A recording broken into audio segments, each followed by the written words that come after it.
നീയുണ്ടല്ലോ വീട്ടിലുള്ളവരെ കൊല്ലാൻ നോക്കുന്നവളാ. അതെന്താമേ അങ്ങനെ പറഞ്ഞത്? നീ എന്താടി ഇവിടെ വെച്ചിട്ട് പോയ പലഹാരത്തിൽ കലർത്തിയ? ഞാനൊന്നും കലർത്തിയില്ലല്ലോ. കള്ളം പറയരുത്. പിന്നെ വിഷപ്പാമ്പ് വന്ന് അതിനകത്ത് വിഷം ഇട്ടിട്ട് പോയോ? എന്താ ഇപ്പൊ അങ്ങനെയൊക്കെ പറയാൻ? ആ പലഹാരം കഴിച്ചതേ ഓർമ്മയുള്ളൂ. പിന്നെ ഓട്ടമായിരുന്നു. വയറിപ്പ കാലിയായിട്ട് കിടക്കുക.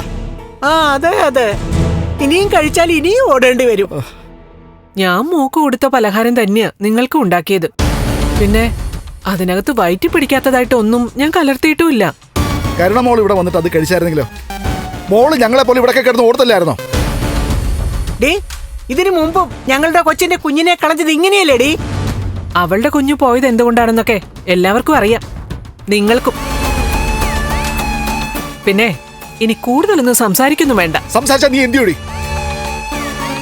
എല്ലാം കഴിഞ്ഞു നിൽക്കാ ഞങ്ങള്. കൂടുതൽ നീ സംസാരിച്ചാലുണ്ടല്ലോ ഇടിച്ചതിന്റെ നട്ടല് ഞാൻ വിളിക്കും. വെറുതെ എന്തിനാ പ്രതാപേട്ട എന്നോട് വഴക്കിന് വരുന്നേ?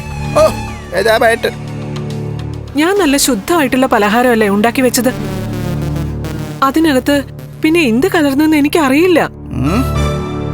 ഡേ, ഇന്നലെ രാത്രി നീ എന്തോ തരികിട കാണിച്ചിട്ടുണ്ട്, അത് ഞങ്ങൾക്ക് ഉറപ്പാ.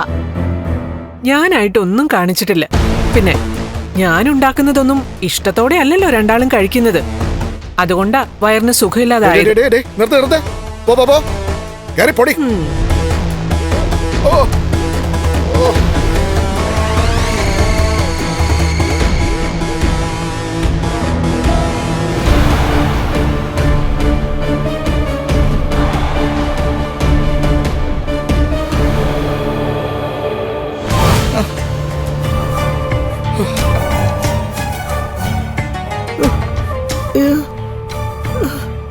കേട്ടോടാ പ്രതാപ, അവൾക്ക് കുഴപ്പമൊന്നുമില്ലെന്ന്.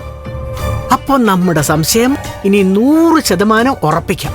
പലഹാരം ഇവളെടുത്ത് മാറ്റിക്കളഞ്ഞതാ. അതിന് അവള് കിടന്ന സമയത്താണല്ലോ നമ്മൾ പലഹാരത്തിനകത്ത് വിഷം കലർത്തിയേ. ആ പക്ഷേ അവൾ ഒളിഞ്ഞു നോക്കി കാണും, അതും ഉറപ്പാ. എടാ പ്രതാപ, ഇപ്പോഴും വയറിനകത്ത് ഒരു ഉരുണ്ട് കയറ്റമുണ്ടടാ. എനിക്കുണ്ടമ്മേ. അവക്കിട്ട് ഇതിന്റെ 2 എണ്ണം പൊട്ടിക്കേണ്ടതല്ലേ അമ്മേ?